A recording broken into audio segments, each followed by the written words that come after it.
내가 불을 땅에 던지러 왔다. 내가 세상에 화평을 주려고 온 줄 아느냐? 도리어 분쟁하게 하려 하노라. 여러분, 이 말씀을 지금 누가 하고 있습니까? 예수님께서 하시는 말씀이죠. 어쩌면 우리 중엔 예수님이 이 같은 말씀을 하신 걸 처음 들은 분도 계실지도 모르겠습니다. 어떻게 예수님께서 이런 말씀을 하실까? 좀 당혹스럽고 또 아주 충격적이기도 합니다. 도대체 왜 예수님은 이와 같은 말씀을 하신 걸까요? 자, 이 말씀을 예수님께서 누구에게 하셨는지를 좀 살펴보겠습니다. 41절과 42절을 보면 베드로가 예수님께 묻죠. 예수님, 지금 하시는 말씀 우리들 제자들에게 하시는 겁니까? 아니면 그 외 다른 사람들까지 다 들으라고 하시는 말씀입니까? 예수님은 이렇게 대답하십니다. 지혜 있고 진실한 청지기가 되어 주인에게 그 집 종들을 맡아 때를 따라 양식을 나누어 줄 자가 누구냐? 지혜 있고 진실한 청지기라고 하시죠. 베드로의 물음에 대해 명확하게 답을 하시지는 않지만 우린 예수님의 이 말씀에서 예수님은 지금 모든 사람들이 아니라 예수님의 청지기와 같은 사람들, 즉 제자들을 향해서 이 말씀을 하고 있다는 걸 알 수 있습니다. 무엇이든 메시지를 전할 때는 상대에 따라 그 내용의 깊이와 수준을 다르게 하지 않습니까? 이제 막 입대한 이등병에게 군사 작전에 대해 말해줄 수는 없습니다. 또 지휘관에게 군화 닦는 법을 알려줄 수도 없는 법 아니겠습니까? 지금 예수님은 이제 웬만큼 예수님과 함께 시간을 보내고 또 예수님을 알만한 사람들에게 이와 같은 메시지를 남기고 계신 겁니다. 자, 그렇다면 여러분은 내가 불을 땅에 던지러 왔다 하시는 이 예수님의 말씀을 어떻게 들으십니까? 왜 예수님은 이렇게 말씀하시는지 이해가 가십니까? 아니면 이 말씀이 당혹스럽게 들리십니까? 내가 불을 땅에 던지러 왔노니, 이 말씀은 왜 예수님께서 이 땅에 오셨는지에 대해 말해줍니다. 예수님께서 이 땅에 오신 그 이유와 목적을 밝혀주는 말이죠. 불을 던지기 위해서 왔다는 겁니다. 여기 이 불에 대해서 여러 학자들이 여러 말을 해놓았습니다. 회개와 정화의 불, 그래서 궁극적으로는 구원을 가져올 불이라고 했습니다. 그리고 어떤 사람은 사명, 믿음의 사람들이 행해야 할 사명의 불이라 말하기도 했습니다. 무엇이든 좋습니다. 모두 다 해당된다고 말할 수 있습니다. 그러나 오늘 우리는 이 불을 하나님이라고 이해했으면 좋겠습니다. 회개든 정화든 구원이든 사명이든 이 모든 것은 다 하나님에게서 오는 것 아닙니까? 예수님은 이 사람들에게 하나님을 던지기 위해서 이 땅에 오신 겁니다. 예수님은 이들에게 하나님을 전하시려고, 하나님을 보여주려고, 하나님을 가져다 주려고, 하나님을 만나게 하시려고 여기 이 땅에 오신 겁니다. 예수님 말씀하십니다. 이 불이 이미 붙었으면 내가 무엇을 원하리요? 자, 무슨 말입니까? 불이 붙지 않았다는 거죠. 하나님을 만나지 못했다. 너희들은 아직 하나님을 잘 알지 못하고 있다. 하나님을 너희들은 가지지 못했다는 말입니다. 여러분, 이 말씀이 이해가 가십니까?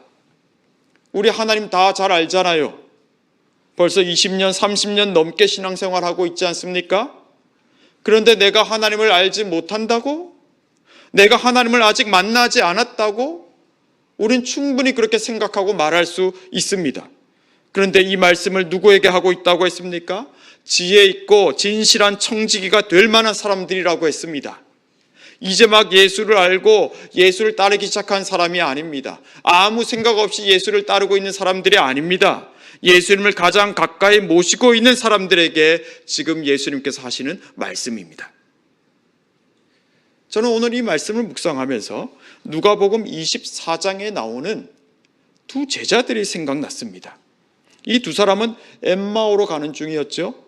거기서 이들은 누굴 만납니까? 부활하신 예수님을 만납니다. 그런데 이 사람들은 지금 그들과 대화를 나누고 있는 이 사람이 예수님인 걸 전혀 모릅니다. 그러면서 나중에 예수님이 떠나가시자 그들은 이렇게 말하죠. 우리에게 말씀하시고 우리에게 성경을 풀어주실 때에 우리 속에서 마음이 뜨겁지 아니하더냐라고 합니다. 마음이 어떠했다고요? 마음이 뜨거워졌다. 성경을 보면 그 아래 각주가 붙어 있는데요, 이렇게 기록되어 있습니다. 마음에 불타지 아니하더냐. 마음에 불타지 아니하더냐. 마음에 불이 붙은 거예요. 부활하신 예수님께서 이 제자들을 만나서 그들에게 불을 붙여 놓으신 겁니다. 여러분, 우리 안에 이 불이 있습니까? 우리 마음에 뜨거운 것이 있습니까? 혹시 저 엠마오로 가는 두 제자들과 같이 터덜터덜 그 길을 걸어가고 있지는 않습니까? 지금 우리 안에 하나님이 계시냐는 말입니다. 네, 하나님이 물론 계시죠. 우리 안엔 불이 이미 붙어 있습니다. 그런데 문제는 그 불이 활활 타오르고 있지 못하다는 것입니다. 하나님의 영이 이끄는 대로 살지를 않습니다. 왜 그렇습니까? 두려움이 있기 때문입니다. 오늘 본문의 표현을 빌리자면 우리는 분쟁을, 우리는 싸움을 두려워합니다. 누가복음 19장을 보면 한 주인이 왕위를 받아서 돌아오지요. 이제 그 사람이 왕이 되어서 돌아온 겁니다. 그런데 이 사람이 떠나기 전에 미리 종들에게 은화를 나누어 주었습니다. 그 은화를 가지고 너희들은 장사하여 이익을 남기라고 하죠. 그런데 한 종을 이 왕이 호되게 꾸짖지 않습니까? 왜 그랬습니까? 그 종은 주인에게서 받은 한 문화의 돈을 그저 수건으로 싸두었기 때문입니다. 아무 일도 하지 않은 겁니다. 그러면서 주인에게 당신은 두지 않은 것을 취하고 심지 않은 것을 거두지 않냐고 하죠. 주인은 그 종에게 악한 종이라고 하며 책망합니다. 그리고 말하죠. 그는 내가 왕이 됨을 원하지 않았다고 말입니다. 자, 여러분, 이 종은 왜 다른 종들과 달리 받은 돈을 그저 수건에 싸두기만 했을까요? 수고하기가 싫었기 때문입니다. 장사를 하면서 겪게 될 고생스러운 일들을 감당하기가 두려웠던 거죠. 그러나 이와 같은 태도는 주인이 지적한 것처럼 근본적으로는 주님을 왕으로 모시지 않았기 때문입니다. 성도 여러분, 믿음의 사람들은 모두 예외 없이 다 분쟁을 겪었습니다. 결코 그들의 삶은 평탄하지 않았습니다. 믿음의 사람들은 하나 예외 없이 다 흔들렸습니다. 믿음은 탄탄대로를 걷는 게 아닙니다. 여러분, 아브라함을 한번 생각해 보십시오. 그가 모리아 산에서 아들 이삭을 바치라는 소리를 들었을 때 그는 몸서리치게 떨었을 겁니다. 모세는 어떻습니까? 떨기나무 가지에 붙은 불에 가까이 가자 그에게 들려오던 말씀이 있었지요. 이제 내가 너를 바로에게 보내어 너에게 내 백성 이스라엘 자손을 애굽에서 인도하여 내게 하리라 라는 말씀을 그가 들었을 때 그는 얼마나 화가 나고 또 얼마나 두려웠을까요? 다니엘은 어떻습니까? 왕의 음식을 거절하고 우리의 얼굴과 왕이 준 음식을 먹는 그 소년들의 얼굴을 한번 비교하여 보십시오 라고 말하던 다니엘의 그 심정은 여러분 어떠했겠습니까? 금식한 후에 내가 규례를 어기고 왕에게 나아가리니 죽으면 죽으리이다 라고 했던 그 에스더의 마음은 어떠했겠습니까? 이들은 다 흔들렸을 겁니다. 다 깊은 고민에 빠졌을 겁니다. 그들은 그 분쟁으로부터, 그 싸움으로부터 도망가고 싶었을 겁니다. 못 들은 채 하고 싶었을 것이고 그들이 받은 것, 그들이 가지고 있는 그것을 그저 수건에 다 싸두고 싶었을 것입니다. 내 믿음은 다른 말로 하면 분쟁하는 것입니다. 거기엔 반드시 싸움이 있습니다. 아무 문제 없이 그 어떤 갈등 하나 없이 믿음이 존재할 수가 없습니다. 우리 안에 그 어떤 분쟁도 갈등도 아무 흔들림도 없다면 어쩌면 우리에겐 믿음이라는 게 없는 것일 수도 있습니다. 우리 안에 불꽃이 사그라져 버린 것일 수도 있습니다. 그러면 그저 세상과의 화평만을 추구할 뿐이죠. 왕이 바뀐 겁니다. 하나님이 아니라 세상의 주권자가 어느덧 나의 왕 노릇을 하고 있는 거죠. 그러면 도무지 내 인생 속에서 하나님의 일들이 나타나려야 나타날 수가 없는 것입니다. 오늘 본문 50절을 보시면 예수님은 나는 받을 세례가 있다. 그것이 이루어지기까지 나의 답답함이 어떠하겠냐라고 하시죠. 여기 이 세례는 고난의 세례를 말합니다. 세례란 말의 본뜻은 잠기는 것, 물에 깊이 잠기는 걸 말하죠. 압도당하는 걸 말합니다. 예수님은 자신에게 임박한 고난이 있다는 것, 그리고 그 고난에 자신이 압도당하리라는 걸 아셨습니다. 그러나 예수님은 그 너머도 아셨습니다. 그것이 이루어지기까지라고 하지 않습니까? 다시 말하면 그 고난을 통과하고 난 후에 일어날 일을 예수님은 지금 보고 계십니다. 무슨 말입니까? 분쟁이 분쟁으로 끝나지 않는다는 거죠. 고난이 고난으로 끝나는 것이 아니고 죽음이 죽음으로 끝나는 것이 아니며 손해가 손해로 끝나는 것이 아니라는 겁니다. 수고가 수고로 끝나는 게 아니며 심는 것이 심겨진 것으로 끝나는 게 아니라는 걸 지금 예수님은 이 제자들에게 말씀하고 있는 겁니다. 그렇기 때문에 너희 안에 있는 그 불이 타오르는 소리, 너희 안에 계시는 하나님의 소리에 너희는 귀를 기울여야 한다는 거죠. 사랑하는 성도 여러분, 우리는 지금 내가 불을 땅에 던지러 왔다 하시는 예수님의 말씀을 듣고 있습니다. 이건 이제 우리가 이 참 희한한 소리를 들을 때가 되었다는 겁니다. 지혜 있고 진실한 청지기가 될 때가 되었다는 거죠. 분쟁과 고난과 환난을 믿음으로 통과할 수 있는 그 신앙의 단계에 우리가 이르렀다는 겁니다. 이제 내가 가지고 있는 길, 내가 가고 있는 그 길, 내가 습관처럼 선택하는 그 선택이 어떠한 것인지를 너희들은 한번 보라는 것이죠. 혹 우리 중에 지금 내가 흔들리고 있다 생각하는 사람이 있습니까? 혹은 고난이라고 환난이라고 이름 붙일 수밖에 없는 그 순간을 지나고 있는 사람이 있지는 않습니까? 내가 생각한 건 화평이고 형통이었는데 전혀 그렇지 않은 일들을 만난 사람들이 있지는 않습니까? 그런 여러분께 말씀드립니다. 여러분은 지금 믿음의 길을 제대로 가려고 하는 것입니다. 그리고 여러분 안에 붙여진 불이 계속 타오르게 한다면 여러분 그 길이 결국 패배와 수치와 사망으로 끝나버리는 길이 아니라 도리어 영광의 길이라는 것을 알게 될 것입니다. 이건 제가 지어낸 말이 아닙니다. 이건 그저 여러분을 위로하고 잠시 힘을 주려고 하는 말이 아닙니다. 예수님께서 말씀하셨죠. 그리스도가 고난을 받고 자기 영광에 들어가야 할 것이 아니냐고 말입니다. 사도 베드로는 그 자신을 가리켜 나는 그리스도의 고난의 증인이요 나타날 영광에 참여할 자라고 했고, 그는 믿음의 동료들에게 너희도 시들지 아니하는 영광의 관을 얻을 것이라고 선언했습니다.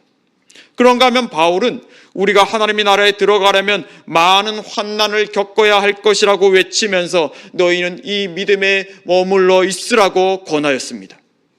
심지어 예수님도 제자들에게 이렇게까지 말씀하시죠. 자, 21장 12절, 누가복음 21장 12절 말씀 우리 같이 한번 읽어보실까요? 이 모든 일 전에 내 이름으로 말미암아 너희에게 손을 대어 박해하며 회당과 옥에 넘겨주며 임금들과 집권자들 앞에 끌어가려니와. 네, 예수의 이름을 믿는 자, 그들에게 환난과 고난은 있을 때도 있고 없을 때도 있는 그런 변수가 아니라 반드시 만나게 되는 상수라는 거예요. 지혜 있고 진실한 청지기가 되기 위해서 반드시 필요한 조건이라는 거죠. 환난과 고난을 세상은 죽음과 사망과 수치를 위한 필요 조건이라 생각하지만 그게 아니라는 겁니다. 환난, 고난은 우리 안에 붙어있는 불을 타오르게 할 수가 있고 우리 안에서 소리치고 있는 하나님의 소리에 귀를 기울이며 마침내 하나님의 영으로 움직이고 기동하고 승리하는 법을 깨닫게 해주는 필수 요소라는 겁니다. 그러니 여러분, 환난과 고난 중에 두려워하지 마십시오. 예수님이 이어서 이렇게 말씀하시지 않습니까? 21장 15절입니다. 내가 너희의 모든 대적이 능히 대항하거나 변박할 수 없는 구변과 지혜를 너희에게 주리라. 21장 17절부터 19절까지 말씀은 우리 같이 한번 읽겠습니다. 또 너희가 내 이름으로 말미암아 모든 사람에게 미움을 받을 것이나 너희 머리털 하나도 상하지 아니하리라. 너희의 인내로 너희 영혼을 얻으리라. 아멘. 그렇습니다. 믿음의 길을 걷는 사람에게 반드시 환난과 고난이 오겠지만 그 고난과 환난이 우리를 쓰러뜨릴 우리를 죽일 수는 없다는 겁니다. 사랑하는 성도 여러분, 오늘 주님은 저와 여러분에게 대단히 어려운 말씀을 주셨습니다. 분쟁과 고난, 핍박을 두려워하지 말라고, 그건 믿음의 사람들이 반드시 만날 수밖에 없는 일이라고 하십니다. 하지만 우리 안에 타오르고 있는 그 불을 우리가 의지하고만 있다면, 우리 안에 살아계신 하나님을 의지한다면 예수님이 그러하셨듯 우리 역시 반드시 영광의 관을 얻을 것이라고 약속하십니다. 아까 아브라함 이야기를 드렸죠. 내 아들아, 번제할 어린 양은 하나님이 친히 준비하시리라고 하며 모리아산을 올라갔던 그 아브라함은 어떻습니까? 마침내 하나님께서 그 아브라함의 입에서 여호와 이레의 하나님을 찬양하게 하시지 않았습니까? 준비하신 하나님, 예비하시는 하나님을 그가 보게 하시지 않았습니까? 모세는 어떻습니까? 내가 반드시 너와 함께 있으리라. 네가 그 백성을 인도하여 낸 후에 이 산에서 하나님을 섬기리라는 그 말씀을 붙들며 자신 안에 붙여진 그 불을 타오르게 했더니 하나님 마침내 그로 애굽에서 나오게 하셨고, 주께서 백성을 인도하사 그들을 주의 기업의 산에 심으시리이다. 이것이 주의 손으로 세우신 성소입니다 라고 찬양하게 하셨습니다. 또 바벨론의 왕이 아닌 여호와 하나님을 왕으로 삼은 다니엘에게 하나님은 때와 계절을 바꾸시며 왕들을 폐하시고 왕들을 세우시며 지혜자에게 지식을 주시고 총명한 자에게 지식을 주신다라고 찬송하게 하시지 않았습니까? 죽으면 죽으리라는 믿음으로 기꺼이 자신에게 닥칠 그 고난을 짊어졌던 에스더에게 하나님은 슬픔이 변하여 기쁨이 되고 애통이 변하여 길한 날이 되게 하시는 하나님의 역사를 보여주시지 않았습니까? 이들은 우리에게 무엇을 말하고 있습니까? 이들은 무엇을 우리에게 지금 전해주고 있습니까? 아니, 하나님은 이들의 삶을 통해 우리에게 무엇을 말하고자 하십니까? 하나님을 믿고 그 말씀을 따라 행할 때 하나님은 하나님만이 하시는 일들을 그 인생에 반드시 나타내신다는 겁니다. 이제 그 증인의 길로 하나님은 저와 여러분을 부르고 계십니다. 여러분 안에 던져진 그 불이 활활 타오르게 하십시오. 성령과 불로 세례를 베푸시는 분께서 우리의 믿음을 도우실 것입니다. 저와 여러분을 또 다른 누군가에게 불을 건네주는 자들, 믿음의 증인으로 삼아 주실 것입니다.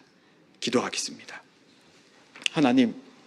하나님께서 우리 안에 계시지만 우리는 분쟁이, 고난이 두려워서 하나님을 자꾸 무시하고만 있었습니다.